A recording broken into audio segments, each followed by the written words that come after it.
혹시 여러분 아틀란타에 있는 코카콜라 박물관 혹시 가보신 적 있어요? 네. 저도 몇 년 전에 한국에서 가족이 방문할 때 아틀란타에 있는 코카콜라 박물관에 방문했습니다. 네, 코카콜라 박물관의 입장료를 내고 딱 들어가면요, 전 세계 광고판이 쫙 기록되어 있습니다. 한국말로, 미국말로, 또 아랍말로, 전 세계 말로 이렇게 기록된 그 코카콜라 광고판이 있는데요. 그 광고판을 기다리다 보니까 문이 열리더라고요. 그래서 문을 열려서 싹 들어갔더니 무슨 영화관 같은 데가 있어요. 거기 앉았어요. 앉았는데 거기서 이제 짧은 영상이 이렇게 상영되기 시작합니다. 근데 그 영상의 내용은 그냥 감동적인 순간이에요. 사람들이 어떤 감동적인 만나고 감격했을 때 그런 일들이 그 영상에 막 비춰지게 됩니다.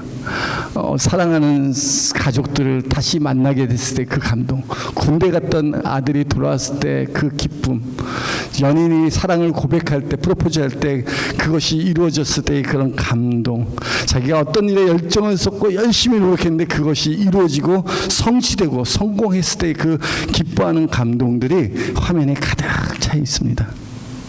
그런데 저는 그 감동적인 영상을 이렇게 보면서 생각해 봤습니다. 아, 나는 이렇게 감동하며 살아본 적이 있는가? 여러분에게 있어서는 언제 인생의 가장 감동적인 순간이었습니까? 눈물 나며 기뻐하며 감사했던 그런 순간이 언제였습니까? 살다 보면 우리 수많은 크고 작은 감동의 시간들을 지나왔습니다. 내가 애쓰고 힘쓰던 그런 일들이 이루어졌을 때의 성취의 감동, 열심히 해서 그것들이 성공했을 때의 감동도 있습니다. 또한 꿈과 비전이 이루어졌을 때의 그런 감동도 있고요, 헤어졌던 가족이 다시 만났을 때의 회복의 감동, 건강했던 몸이 치료될 때 하나님이 주시는 그런 감동들이 있습니다. 살다 보면 크고 작은 그런 감동이 있어요. 저도 결혼해서 우리 아이가 태어났을 때 그날의 감동, 아이가 걸음마 하면서 아빠 물어줬을 때 그런 감동, 우리 자녀를 키우면서 주신 사소한 감동도 있고요. 또 살다 보면 혹시 아세요? 2002년도에 제가 한국에 있었는데요, 월드컵 축구 때문에 주어지는 그런 감동, 친구랑 만나서 좋은 것을 함께 했을 때 친구랑 함께 했던 그런 감동의 순간들이 있습니다. 수많은 이런 잊혀지지 않는 감동의 순간 중에서 제일 기억에 남는 것은 무엇이겠습니까? 그것은 바로 사랑의 감동입니다. 우리 사랑하는 사람에게 사랑한다고 고백 받아본 적이 있습니까? 사랑하는 사람이 사랑한다고 했을 때 그 주어지는 감동이 얼마나 크고 놀라운지 모릅니다. 제가 저희 아내랑 만나서 교제하고 있을 때 우리 아내가 저에게 편지를 써주었습니다. 근데 그 편지의 내용은 사랑한다는 그런 고백의 편지였습니다. 그게 얼마나 감동이 되고 설레고 그날 밤 잠이 안 오는지요. 그때 당시는 그냥 카톡이나 뭐 이런 텍스트가 아니라 손편지를 주고받을 때였습니다. 저 역시도 우리 아내를 만날 때마다 그냥 가지 않고 짧은 그런 편지를 써서 이렇게 전달해 주었습니다. 카드도 써서 주었습니다. 제가 우리 아내한테 한번 물어본 적이 있습니다. 나랑 교제하면서 내가 주었던 선물 중에서 가장 감동적인 선물이 무엇이냐 이렇게 물어봤어요. 정말 감동적인 선물. 저는 뭐 그렇게 풍요롭지 않기 때문에 우리 아내 만날 때마다 팥빵도 사가고 붕어빵도 사가고 뭐 좋아하는 오렌지 과일도 사가고 막 그렇게 만난 적이 있었습니다. 그런데 정말 내가 준 선물 중에서 가장 큰 감동을 준 선물은 바로 제가 보낸 편지였다는 것입니다. 편지. 사랑의 편지. 제가 한 번은 편지를 썼는데 그냥 조그맣게 쓴 편지가 아니라 노트에다가 썼어요. 노트에다가 한 달에 걸쳐서 우리 아내에 대한 생각과 사랑의 이야기들을 노트에다 편지를 써서 보냈습니다. 근데 그것이 그렇게 기쁘고 고마웠다고 말합니다. 저는 오늘 이 시간에 우리를 향한 놀라운 사랑의 편지를 소개하고 싶습니다. 그것은 바로 하나님 아버지께서 우리를 향하여 눈물로 쓰신 사랑의 편지, 바로 성경 말씀입니다. 하나님이 우리를 얼마나 사랑하는지 아십니까? 우리가 어떻게 하나님의 사랑을 알 수 있을까요? 눈에 보이는 사람들의 마음도 잘 모릅니다. 근데 어찌 보이지 않는 하나님의 마음을 알 수 있겠습니까? 아무리 사랑한다 하더라도 그 사랑을 전하지 않으면 모릅니다. 저 사람이 나를 좋아하는 것 같은데, 나에게 관심 있는 것 같은데 라고 하지만 그 사람이 내게 사랑한다고 고백하기 전까지는 정말 이 사람이 나를 사랑하는지 그렇지 않은지 확신을 가질 수 없다는 것입니다. 뿐만 아니라 사랑한다고 편지를 주었는데 그 편지를 읽지 못한다면 어떻게 그 사랑하는 사람과 연결될 수 있겠습니까? 하나님께서 우리를 너무너무 사랑하셔서 율법과 선지자와 시편을 통해서 우리를 향하여 놀라운 사랑의 말씀을 하셨습니다. 성경은요, 우리를 향한 하나님의 놀라운 사랑의 편지입니다. 그렇다면 성경에서 말씀하신 그 사랑의 내용이 무엇일까요? 성경을 통해서 우리에게 어떤 하나님의 그 사랑의 이야기, 그 내용이 무엇일까요? 그것은 하나님께서 우리를 너무너무 사랑하여 주사 그의 아들 독생자 예수 그리스도를 보내주셨다는 것입니다. 그리고 누구든지 저를 믿는 자는 영생을 얻고 심판에 이르지 아니하겠다라는 것입니다.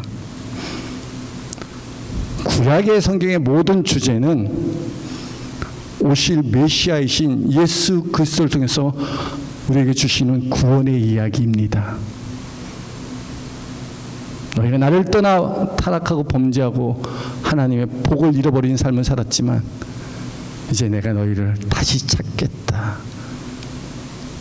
다시 내게로 와라 라는 그런 사랑의 이야기가 가득하고 있습니다. 구약의 모든 선지자를 통해서 하나님께서 말씀하신 하나님께서 마지막 날에 마지막에 하나님의 아들을 통해서 우리에게 말씀하셨습니다. 하나님의 아들 우리 구주 예수 그리스도 통해서 우리에게 약속하신 모든 말씀을 다 이루어 주셨습니다.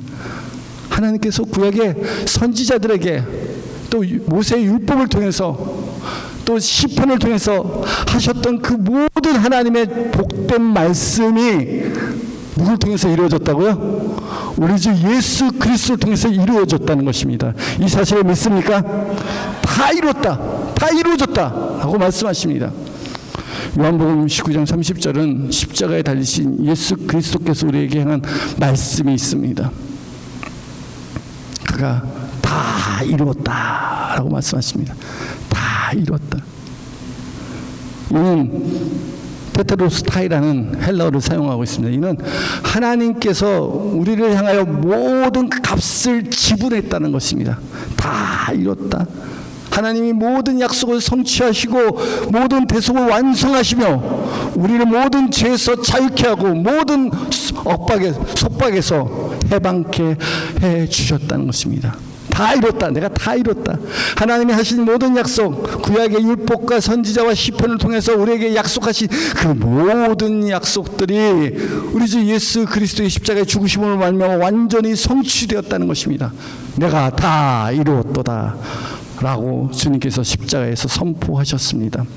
44절 말씀을 보니까 또 이르시되 내가 너희와 함께 있을 때 너희에게 말한 바 모세의 율법과 선지자의 글과 시편에 나를 가르쳐 기록된 모든 것이 이루어져야 하리라 한 말이 이것이라 하시고, 부활하신 예수님께서 제자들에게 하신 말씀입니다. 성경에 있는 모든 예언과 약속들이 이루어질 거라고 말씀하시는데 그게 무엇입니까? 성경에 모세의 율법과 선지자의 글과 시편의 내용들이 어떤 내용들입니까? 그것은 바로 예수 그리스도께서 십자가에 죽으시고 부활하시로 말미암아 하나님의 구원이 완전히 완성되고 다 이루어진 것입니다. 이 사실을 믿습니까? 오직 구약은 오실 메시아 예수 그리스도에서 말씀하시고 있고 신약은 오실 메시아 우리 주 예수 그리스도에 대해 말씀하고 있습니다. 성경의 주제는 예수 그리스도를 통해서 우리에게 주신 놀라운 하나님의 구원의 은혜에 대한 말씀입니다. 이 말씀들이 율법과 선지자와 시편을 통해서 기록된 이 모든 것이 이루어져야 될 것에 대해서 말씀하셨다고 말씀하십니다. 45절에 보니까 이에 그들의 마음을 열어 성경을 깨닫게 하시고, 바로 여기가 제가 오늘 드릴 가장 중요한 말씀입니다. 그들의 마음을 열어 성경을 깨닫게 한다는 것입니다. 유대인이었던 제자들이 하나님의 말씀에 대해서 잘 알고 있었습니다. 구약의 말씀에 대해서 잘 알고 있었습니다. 하지만 그것을 아직 깨닫지 못했어요. 그 말씀이 어떤 말씀인지, 하나님께서 어떻게 우리를 사랑하신지 잘 이해하지 못하고 있었습니다. 하나님의 약속이 이루어지고 하나님의 나라가 임하였지만 아직 깨닫지 못하고 경험하지 못하고 있었던 것입니다. 그래서 주님께서, 부활하신 주님께서 제자들의 마음을 열어주십니다. 성경 말씀이 진리며 살아계신 하나님의 말씀이심을 믿습니까? 그렇다면 그 말씀대로 모든 것이 이루어질 줄 또한 믿습니까? 정말 그렇습니까? 정말 하나님 말씀대로 이루어질 거 믿습니까? 그런데 왜 염려하고 두려워하며 불안해합니까? 정말 하나님 말씀대로 이루어질 것인데, 하나님이 나와 함께한데, 하나님이 환난단에 만나 큰 도움인데, 하나님이 도와주시겠다고 말씀하시는데 왜 우리가 불안해하죠? 왜 우리가 두려워하죠? 왜 풍랑 가운데서 낙심하고 있죠?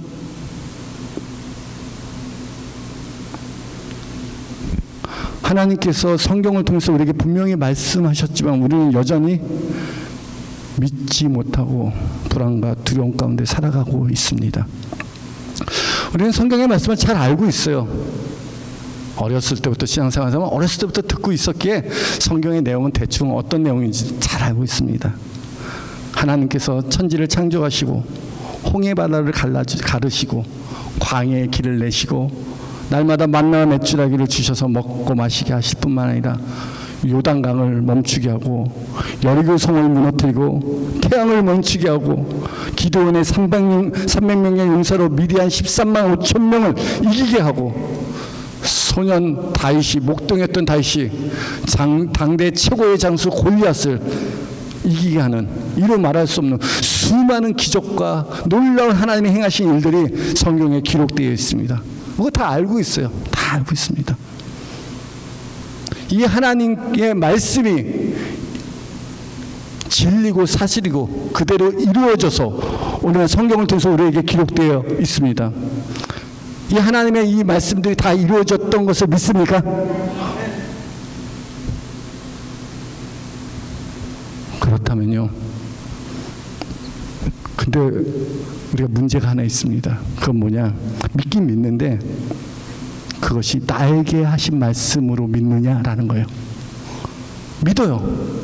하나님은 그럴 수 있지. 하나님은 하나님이시니까, 전능하신 하나님이니까 천지도 창조하실 수 있고 홍해 바다도 가릴 수 있고 태양도 멈추게 할 수 있고 말도 안 되는데 놀라운 승리를 얻게 하실 수도 있습니다. 하나님이니까.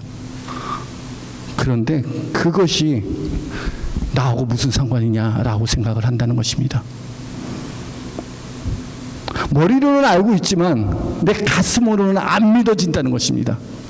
그래, 하나님께서 하셨어. 모세를 통해서 하셨어. 여호수아를 통해서 하셨어. 사사들을 통해서 하셨어. 다윗을 통해서, 다니엘을 통해서, 선지자를 통해서 그 놀라운 일들을 하셨어. 근데 그들에게 한 거지 나한테는 아무런 상관이 없어 라고 생각한다면, 그래서 성경을 읽고 있는다면 그 성경을 읽을 때 감동이 되고 기쁨이 되고 과연 소망이 될 수 있겠습니까? 그래, 이거는 옛날 얘기야.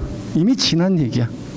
그들에게는 행했지만 나에게는 아무런 일도 하지 않아 라고 믿지 않는다면, 아무리 성경을 읽는다 할지라도 그것이 내 마음에 결코 감동이 되지 않을 것입니다. 분명한 것은 예수 그리스도를 통해서 구약의 모든 말씀, 모세의 율법과 선지자의 글과 시편에 있는 모든 말씀이 예수 그리스도를 통해서 다 이루어졌습니다. 다 이루어진 이 하나님의 말씀이 누구를 위한 것입니까? 누구를 위한 것입니까? 이건 저와 여러분을 위한 것 아니겠습니까? 예수 믿고 구원받는 우리를 위한 하나님의 약속의 말씀입니다. 이 사실을 믿습니까? 놀랍게도 하나님의 말씀은 하나님이 사랑하는 자들을 위해서 비밀로 감추어 뒀습니다. 하나님이 택한 자들에게 주어진 말씀이라는 겁니다. 우리가 말씀을 많이 알고 듣고 있어도 그것이 내 마음에 역사하지 못하고 있다는 것입니다. 비밀로 감추어 뒀어요. 보아도 보지 못하고 들어도 듣지 못하고 마음으로 생각해도 깨닫지 못하도록 하나님께서 비밀로 감추어 두었습니다. 이사야 역정에 보면 하나님께서 이사야 선지자를 보냅니다. 내가 누구를 보냈고 누가 나를 위해서 갈고, 이사야 선지자가 말합니다. 주님 제가 여기 있습니다. 저를 보내소서라고 말씀하실 때 이사야 6장에 이런 말씀을 하십니다. 네가 봐도 전에도 사람이 듣지도 못하고 보지도 못하고 깨닫지도 못할 것이다 라고 말씀하십니다. 이 이사야 6장의 이 말씀을 우리 주님께서 마태복음 13장 14절에 인용해서 말씀하십니다. 이사야 예언에 그들에게 이루어졌으니 일렀을 때 너희가 듣기는 들어도 깨닫지 못할 것이요 보기는 보아도 알지 못하리라. 하나님의 말씀을 들어도 깨닫지 못하고 보아도 알지 못하도록 비밀로 감추어 두었다는 것입니다. 누구를 위해서? 하나님의 택한 자들을 위해서, 하나님이 사랑하는 자를 위해서 감추어 두었습니다. 우리를 향한 하나님의 놀라운 사랑은 예수 그리스도를 말미암아 우리에게 주어진 것입니다. 그렇기 때문에 예수님께서 눈을 들어 성경을 깨닫게 해주실 때 하나님의 그 사랑의 이야기가 내 것이 되는 것입니다. 예수님은 어두운 눈을 열어주시는 능력의 하나님이 되십니다. 예수님이 세상의 빛으로 오셨습니다. 생명의 빛, 진리의 빛이 비춰질 때 어둠 속에 감춰진 것들이 드러나기 시작합니다. 우리가 본다는 것은 빛이 임했다는 것입니다. 여러분, 빛이 없으면 결코 어느 것도 볼 수 없고 알 수 없습니다. 저는 모태신앙입니다. 어렸을 때부터 교회에 강제로 끌려갔던 그런 삶을 살았습니다. 교회는 다녔지만 여전히 하나님이 나를 사랑하신 것에 대해서 의심했고 믿어지지 않았습니다. 성경에 있는 많은 이야기를 알고 듣고는 있었지만 그 말씀들이 나하고는 아무런 상관이 없다고 생각하였습니다. 그렇기 때문에 성경을 읽고 설교 말씀을 듣고 성경 공부를 해도 아무런 감동이 없었습니다. 그냥 설교 시간이 제일 힘들어요. 설교를 딱 보면 한 5분 10분만 들으면 저절로 눈이 감깁니다. 늘 했던 얘기 또 하는 것 같고 아무런 감동이 없어요. 피곤하고 졸리면 그 성경을 보면 금방 잠이 옵니다. 그 내용이 내 마음에 아무런 감동을 주지 못합니다. 나하고 상관없는 이야기라고 생각되니까 은혜가 되지 않습니다. 저는 10대에 좀 방황을 하였습니다. 근데 20대가 되었을 때 어느 날 주님께서 내게 찾아왔습니다. 내가 주님께 내 자신을 놓고 자신을 내려놓고 기도했습니다. 제가 학생들을 따라서 수련회를 다녔습니다. 근데 수련회 때 했던 말씀이 마가복음 10장에 있는 말씀이었어요. 그것은 소경 바디메오가 예수님을 만난 이야기였습니다. 저는 그 얘기를 듣고 수련회 끝나고 집에 와 있는데 그 얘기가 자꾸 내 마음속에서 생각이 나는 겁니다. 왜냐하면 바디메오가 꼭 나와 같다는 생각이 들었어요. 내가 바디메오 같은 그런 인생을 살고 있구나. 누가 도와주지 못하면 살 수 없는, 누군가에게 구걸해야지만 살 수 있는 그런 거지 같은 인생을 내가 살고 있구나. 또 정말 그랬고요. 그때는 제가 아무런 소망도 없고 비전도 없고 몸도 병들어 아파 있을 때였습니다. 20살이라는 나이인데도 불구하고 아무런 꿈이 없었습니다. 내가 너무 비참해, 스스로 비참하게 생겼고 너무 하나님 나를 좀 도와주세요, 나를 불쌍히 여겨주시오 하는 그런 마음이 생겼습니다. 그래서 저도 똑같이 이 소경 바디메오처럼 예수님께 기도했습니다. 다윗의 자손 예수여, 나를 불쌍히 여겨 주옵소서. 나를 불쌍히 여겨 주옵소서. 아무도 나를 도와주는 사람 없습니다. 그러나 주님이 나를 도와주실 때 내가 살 수 있습니다. 주님, 나를 불쌍히 여겨 주옵소서라고 그런 절박하고 가난한 마음으로 예수님께 기도하였습니다. 주님께서 바디메오에게 묻는 것처럼 제게도 묻는 것 같아요. 내 소원이 무엇이냐? 소경 바디메오가 주여 보기를 원하나이다 라는 것처럼 저도 주님 좀 보기를 원합니다. 한 치 앞도 내 미래에 소망이 없습니다.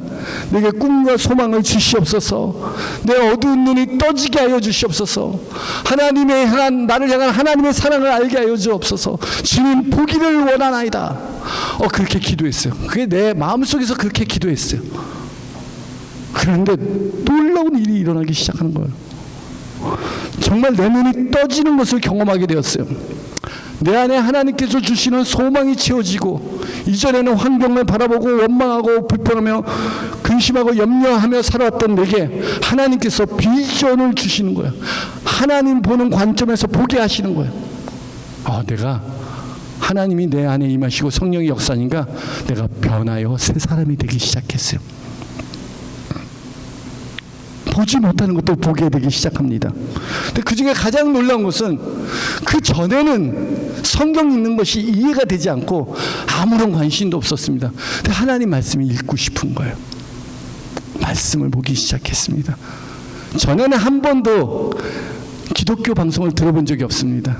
전 라디오를 참 즐겨 들었어요. 혼자 살았기 때문에, 남의 집에서 일하면서 살았기 때문에 라디오는 내 친구였어요. 근데 그때부터는 정말 하나님이 궁금해지기 시작했고요. 극동방송이라고 했어요. 한국의 극동방송. 그래서 일 끝나면 집에 가면 제일 먼저 틀어놓는 게 극동방송이었어요. 하나님 그게 라디오에서 나오는 찬양과 간증과 설교와 말씀들이 얼마나 내 마음을 풍요롭게 하는지요. 그리고 자기 전에 저는 꼭 일기를 썼어요. 일기. 하루에 있던 일들을 그때부터 일기를 꼬박꼬박 썼어요. 알고 봤더니 그 일기는 하나님께 향한 그런 콰이어 타임 같은 경건의 일기였어요. 하나님, 나 오늘 이런 일이 있었는데요, 저런 일이 있었는데요. 하나님의 말씀을 볼 때마다 감동이 되기 시작하는 거예요. 이 하나님의 말씀이 꼭 나에게 하시는 말씀으로 믿어지기 시작했습니다. 하나님의 말씀이 믿어지는 그 은혜가 얼마나 크고 놀라우는지요. 정말 하나님이 아브라함에게 하는 말씀이 나에게 하신 말씀이요, 다윗에게 한 말씀이 나에게 한 말씀이요, 제자들에게 한 말씀이 내게 하신 말씀으로 깨닫게 되는 거예요. 믿어지는 거예요. 이 세상에 우리에게 주신 많은 축복들이 있고 은혜들이 있습니다. 근데 그 중에 가장 큰 축복, 은혜는 바로 우리의 마음을 열어서 성경을 깨닫게 하는 것입니다. 여러분, 주님께서 우리에게 주시는 모든 보화가 그리스도 안에 있습니다. 말씀 안에 있습니다. 이 사실을 믿습니까? 주님이 우리의 마음의 문을 열고 우리가 그 모든 하나님의 말씀을 열어서, 마음을 열어서 깨닫게 해주신 것이 얼마나 큰 축복인지 알게 되었습니다. 사랑하는 성도 여러분, 하나님께서 주신 좋은 것들을 내 것 되게 하세요. 빼앗기지 마세요. 특별히 하나님의 은혜를 빼앗기지 마세요. 데살로니가전서 5장에 이런 말씀이 있습니다. 항상 기뻐하라. 쉬지 말고 기도하라. 범사에 감사하라. 우리가 기뻐하고 기도하고 감사하는 것은 우리 주 예수 그리스도 안에서 너희를 향한 하나님의 뜻이니라. 이 사실을 믿습니까? 여러분, 기뻐하며 기도하며 감사하며 살고 있습니까? 여러분, 이거 우리가 기도하며 기뻐하며 감사하며 살기 위해서 그 다음 구절 4가지를 꼭 해야 됩니다. 그것은 바로 성령을 소멸치 말며, 예언을 멸시치 말며, 범사에 헤아려 좋은 것을 취하고 악은 모든 모양이라도 버리라. 우리 하나님의 뜻대로 살기 위해서 기도하고 감사하며 기뻐하는 삶을 살기 위해서 무엇이 필요하다고? 내 안에 하나님의 성령의 불이 꺼지지 말아야 돼요. 항상 하나님의 성령으로 내가 타올라야 돼요. 하나님의 예언의 말씀, 하나님 우리에게 주신 은혜의 말씀을 무시하지 말아야 돼요. 소중하게 여겨야 돼요. 그래서 하나님이 내게 은혜로 주신 것들을 빼앗기지 말고 잘 생각하고 헤아려서 좋은 것을 내 것으로 취하시고 악은 어떠한 모양이라도 버리시기 바랍니다. 여러분, 하나님이 내게 주신 것을 우리 너무도 잃어버리고 있어요. 하나님이 내게 주신 은혜들을, 하나님이 내게 주신 축복들을 거저받았으니까 아무렇지 않다고 생각하면 그냥 내어버리고 있어요. 아닙니다. 하나님이 내게 주신 좋은 것들을 결코 잃어버려서는 안 됩니다. 특별히 성령을 통해서 내게 주신 하나님의 은혜를 세상에 빼앗기지 마시기 바랍니다. 하나님께서 성경을 통해서 우리에게 많은 말씀들을 하셨지만 그것이 내 것이 되기 위해서는 하나님의 은혜가 필요합니다. 이 사실을 믿습니까? 은혜 받은 것만 내 것입니다. 하나님의 은혜가 내 안에 역사하실 때 그 은혜 받은 것은 잊어버리지 않습니다. 어떤 환경과 상황 속에서도 다시 나를 살리는 능력이 됩니다. 여러분, 하나님의 은혜를 저버리지 마세요. 하나님이 주신 은혜의 말씀을 빼앗기지 마시기 바랍니다. 예수님이 십자가 못 박혀 죽으시고 부활하셨다는 소식을 들었음에도 불구하고 그걸 믿지 않는 두 제자가 있었습니다. 그 제자가 다시 자기의 고향길로 내려갔습니다. 그 제자가 바로 엠마오로 내려가는 두 제자였습니다. 제자들에게 예수님이 찾아서 이런저런 말씀을 하십니다. 그리고 그들에게 눈을 열어서 성경을 깨닫게 할 때 그들의 마음이 뜨거워지기 시작합니다. 누가복음 24장 32절에 보니까 그들이 서로 말하되 길에서 우리에게 말씀하시고 우리에게 성경을 풀어주실 때 우리 속에서 마음이 뜨겁지 아니하더냐 하고,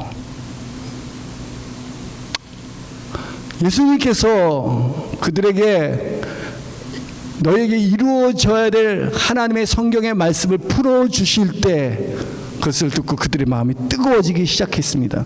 여기서 성경을 풀어주실 때와 마음을 열어준다는 이 단어가 헬라어로 같은 단어를 사용하고 있습니다. 우리의 마음을 열어 성경을 풀어주실 때 성령이 우리 안에 내주하게 되고 우리의 마음이 뜨거워지기 시작하는 것입니다. 이는 성령으로 말미암아 하나님의 사랑이 우리 마음에 부어졌기 때문입니다. 은혜 받은 거예요.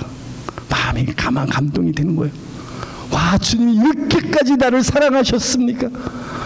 이렇게까지 내게 이런 놀라운 일을 행하셨습니까? 그동안 했던 아브라함과 이삭과 야곱의 하나님이 나의 하나님이 되십니까? 모세와 여호수아와 사사들과 다윗과 함께 했던 그 하나님이 나의 하나님이 되십니까? 어떻게 그럴 수가 있습니까? 이게 막 믿어지고 깨닫게 되는 거예요. 하나님의 놀라운 사랑이 내게 임하기 시작하는 겁니다. 우리에게 주신 최고의 감동이 무엇입니까?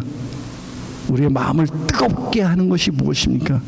정말 우리 주님께서 우리의 마음을 열어서 깨닫게 하시는 것이 무엇입니까? 하나님 무엇을 우리가 깨닫기를, 무엇을 알기를 원하시겠습니까?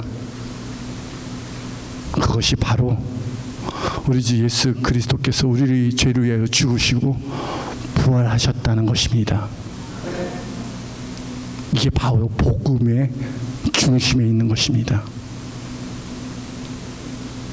성경을 풀어 그들의 마음을 열어서 깨닫게 할 때 주님께서 비로소 말씀하십니다. 46절에 보니까 또 이르시되 이같이 그리스도가 고난을 받고 제3일에 죽은 자 가운데서 살아날 것과, 예수님의 죽으심과 부활하심이 바로 복음의 핵심입니다.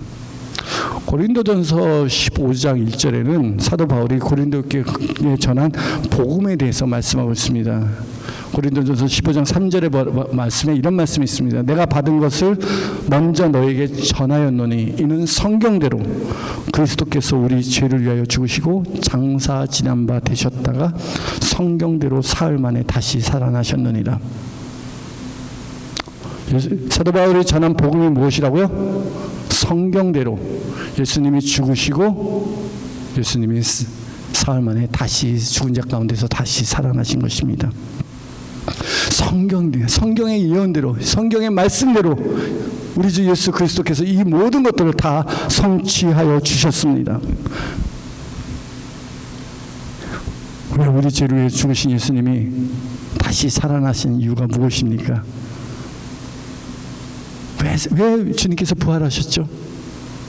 그것은 허물과 죄로 죽었던 우리를 살리시기 위함입니다. 저와 여러분을 살리시기 위해서, 그 사망 권세에서, 그 죽음에서 우리를 건져내서 사망에서 생명으로 옮기고 우리에게 영생을 얻게 하기 위해서 우리 죄를 대속하시고 사망 권세 이기시고 부활하셨습니다. 이 사실을 믿습니까? 아멘, 아멘. 그렇습니다. 우리가 그리스도와 함께 다시 살리신 것이 우리를 향한 하나님의 가장 크고 놀라운 은혜입니다. 에베소서 2장 4절에 보니까 긍휼에 풍성하신 하나님이 우리를 사랑하신 그 큰 사랑으로 인하여, 그 긍휼에 풍성하신 하나님이 우리를 사랑하신 그 큰 사랑으로 인하여 허물로 죽은 우리를 그리스도와 함께 살리셨느니라. 너희가 은혜로 구원을 얻었느니라 라고 말씀하십니다. 그러면 예수님과 함께 우리가 부활에 동참하게 되고 영원한 생명을 얻게 한 것이 이게 우리를 향한 그 큰 사랑으로 인함입니다. 벌레만도 못한 나를 살리시기 위해서 하나님 아들 예수 그리스도가 십자가에 못 박혀 죽으시고 부활하셨습니다. 이 은혜를 깨닫게 되니 얼마나 내 삶 속에 그리스도의 풍성한 은혜가 차고 넘치는지요. 여러분, 예수 믿으면 무엇합니까? 성찬식합니다. 성찬식은 예수님의 죽으심과 부활하심을 기념하는 시간입니다.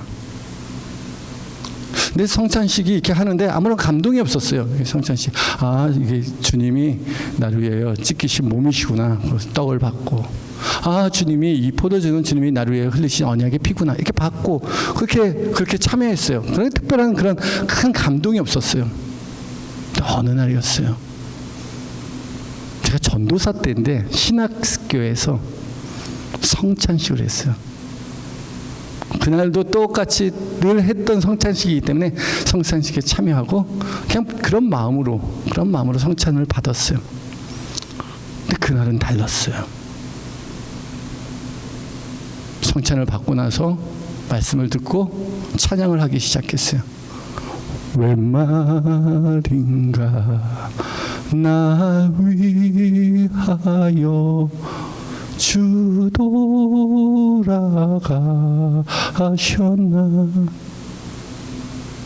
찬양을 하는데 이 벌레만도 못한 나 같은 죄인을 위해서 죄 없으신 거룩하신 하나님의 아들이 죽으셨다는 게 이게 내 마음에 밀려오기 시작하는 거야. 그 은혜가 얼마나 크고 놀라운지요. 너 지렁이 같았냐고 봐. 내가 지렁이보다 못하다는 것을 깨닫게 되었어요. 야, 내가 지금까지 살고 있는 이 모든 것들이 그 하나님의 크고 놀라운 은혜였구나. 그 십자가에서 우리 주 예수 그리스도의 그 은혜를 경험하기 시작한 그가 질문 우리의 허물을 인하며 그가 상함은 우리의 죄악을 인함이라. 그가 징계를 받음으로 우리가 평안을 누리고 그가 채찍에 맞음으로 우리가 나음을 얻었도다. 그리스도의 고난이 나 때문이라는 것이 믿어지고 깨닫게 되니까요, 눈물이 쏟아지기 시작한 거예요. 그 자리를 떠날 수 없는 거예요. 정말 하나님의 감화 감동이 내한테 밀려오기 시작했습니다. 예배가 다 끝나고 다 돌아가도 그 예배의 자리에 남아서 1시간, 2시간 펑펑 울면서 기도했던 그 기억이 납니다. 그 후로 어떻게 되겠습니까? 내 인생에 어렵고 힘든 일이 있습니다. 그럴 때마다 예수 그리스도의 십자가를 생각합니다. 놀랍게도 주님의 십자가 예수님하고 이렇게 부르기만 해도 마음이 감동이 되고 눈물이 나기 시작해요. 여러분 그런 경험 있지 않아요? 그냥 주님 아버지라고 그냥 부르기만 해도, 주님 생각만 해도 내 마음이 뜨거워지고, 나 같은 죄인 어찌 이렇게 사랑하여 주십니까? 이런 은혜를 어떻게 내게 주십니까? 이 세상에서 누가 나를 이처럼 사랑할 수 있겠습니까? 누가 나 같은 사람을 위해서 자기 목숨을 버리기까지, 생명을 버리기까지 사랑할 수 있겠습니까? 그래서 우리가 이 땅에 살면서 우리가 믿음으로 사는 것은 나를 사랑하사 나를 위하여 자기 몸 버리신 하나님의 아들을 믿는 믿음 안에서 사는 것이라고 우리 또한 바울처럼 고백할 수 있는 것입니다. 우리 믿는 자들에게는 우리가 가진 빚이 있습니다. 우리가 빚졌습니다. 예수님에게 사랑의 빚을 졌습니다. 우리 빚진 자입니다. 여러분 혹시 누구한테 빚 져본 적 있습니까? 빚이 얼마나 부담되는지 몰라요. 한 달에 또박또박 날 때 이자와 원금 갚아야 됩니다. 근데 이 빚은 갚아야 되는 분명한 의무와 책임이 있습니다. 갚아야 됩니다. 성경 우리에게 아무에게도 빚지지 말고 오직 사랑의 빚만 지라고 말씀하십니다. 제 안에 이 사랑의 빛이 있었어요. 갚고 싶어요. 이 사랑의 값. 예수님도 너가 이 빚 갚아라 우리에게 말씀하십니다. 너가 갚아라. 부활하신 예수님께서 이 예수님의 죽으심과 부활하심을 얘기하면서 너 이 빚 갚아라. 그러면서 하나님께서 우리에게 주님이 하시는 그 놀라운 사명을 위임해 주십니다. 너가 그렇게 해라. 너가 이 증인이 되라. 내가 이루어놓은 이 구원의 증인이 되라. 이 복음의 증인이 되라. 라고 말씀하십니다. 누구든지 주의 이름을 부르는 자는 구원을 얻으리라 약속하십니다. 우리를 사랑하신 예수님의 이 사랑을 전할 때 그를 믿는 자는 주의 이름을 힘입어 영생을 얻게 됩니다. 47절에 보니까 또 그의 이름으로 죄사함을 받게 하는 회개가 예루살렘에서 시작하여 모든 족속에 전파할 것을 기록되었으니 너희는 이 모든 일의 증인이라. 우리가 어떤 증인이라고요? 예수님의 그 사랑의 증인입니다. 증인은 어떤 사람들이 증인이 될 수 있습니까? 경험한 사람만이 증인이 될 수 있습니다. 내가 경험하지 않은 것을 보고 듣고 체험하지 않은 것에 대해서 결코 증인이 될 수 없습니다. 여러분 예수님의 증인이십니까? 복음의 증인이십니까? 그렇으면 먼저 그 복음이 내 것 되어야 됩니다. 하나님의 말씀이 내게 하신 하나님의 말씀으로 경험이 되어야 됩니다. 복음이 내 것 되지 아니하고서는 증인될 수 없습니다. 근데 복음이 내 것 되기 위해서 꼭 필요한 게 있습니다. 그것은 회개하고 성령으로 세례를 받아야 됩니다. 주님은 너희가 성령의 권능을 받게 되었을 때 예루살렘부터 시작하여 땅끝까지 이르러 내 증인이 되리라 말씀하십니다. 우리 이 땅에 살아가는 분명한 삶의 목적이 있지 않습니까? 그것은 예수 그리스도의 증인, 사랑의 통로, 축복의 통로로서 하나님 우리를 부르셨습니다. 오늘도 하나님의 사랑을 모르고 세상 가운데 방황하고 잃어버린 수많은 영혼들이 얼마나 많이 있는지요. 그들을 향하여 내가 만난 예수님에 대해 우리는 증거해야 될 것입니다. 그러기 위해서는 복음이 내 것 되어야 됩니다. 사랑하는 성도 여러분, 우리 예수님께서 여러분에게 성령으로 말미암아 하나님의 말씀을 깨닫게 해주십니다. 여러분 마음을 열면요, 주님은 인격적인 분입니다. 주님, 내가 마음을 엽니다. 그럼 주님께서 우리의 마음을 열어주시고요, 하나님의 말씀을 깨닫게 해주십니다. 주님 오늘 이 시간에 여러분의 마음의 문을 두들깁니다. 내 심장이 둥둥둥둥 움직이는 것처럼 주님이 여러분의 마음의 문을 두들깁니다. 누구든지 내 음성을 듣고 문을 열면 내가 그에게 들어가 그로 더불어 먹고 그는 나로 더불어 먹으리라 말씀하십니다. 주님께서 우리 마음을 열어 성경을 깨닫게 하신 그 놀라운 은혜가 항상 여러분의 삶 속에 흘러 넘치기를 주님의 이름으로 축복합니다.